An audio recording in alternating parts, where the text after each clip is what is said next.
सुनेला किती वेळा सांगितलं तरी घर कधीच नीटनेटकं ठेवत नाही. जिकडे बघावं तिकडे पसारा असतो.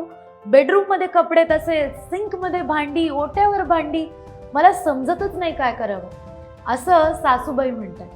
पण सुनेचा पर्स्पेक्टिव्हही महत्वाचा आहे. सून आजकाल बाहेर जाते, नोकरी करते, घरी येते, घरच्यांचं बघते. ती सुद्धा माणूस आहे, ती सुद्धा थकते. आणि तिला काय मिळतं? टीका, टोमणे आणि न संपणाऱ्या चौकशा. ती सासूबाईंमध्ये एक आईचं नातं शोधत असते. आणि या दोघींच्या ह्या सगळ्या गुंत्यामुळे त्यांच्या नात्यात दुरावा येतो. नमस्कार, मी मुग्धा चांदोरकर डाके. I am a psychologist. आज आपण बघणार आहोत या दोघींचं नातं घट्ट कसं करता येईल. सगळ्यात आधी लक्षात घ्या, तुमची सून आणि तुम्ही, तुमच्या सवयी वेगळ्या, तुमच्या आवडीनिवडी वेगळ्या, तुम्ही लहानाचे मोठे झाले त्याच्या पद्धती वेगळ्या. त्यामुळे अर्थातच घर कसं सांभाळणार यांच्यावर दोघांचे वेगळे पर्स्पेक्टिव्ह आहेत. तुमची सून जर चुका करतेय, रुटीनमध्ये काहीतरी बिघाड होतोय किंवा ती विसरतीये साध्या साध्या गोष्टी, तर ती दमते आणि ती थकते.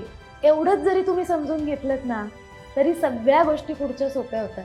ती तुमचा अपमान नाही करते, ती फक्त तिच्याच लाईफमध्ये स्ट्रगल करते. त्यामुळे टीका किंवा चौकशी कमी करा आणि त्याऐवजी तुमच्या सुनेला समजून घेण्याचा प्रयत्न करा. तिला विचारा की तुला माझी मदत हवी आहे का, किंवा तिच्यावरती झोकून द्या. तिच्यावर विश्वास ठेवा की आज तुला मी सांगितलंय ना, मी बाहेर जाऊन बसते, तुला जसं जमेल तसं तू कर. आणि बघा कशा गोष्टी बदलतात.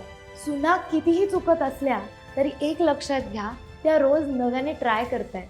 त्या नवीन घर आपलंसं करायचा प्रयत्न करतायत आणि आपल्याला हा प्रयत्नच बघायचा आहे.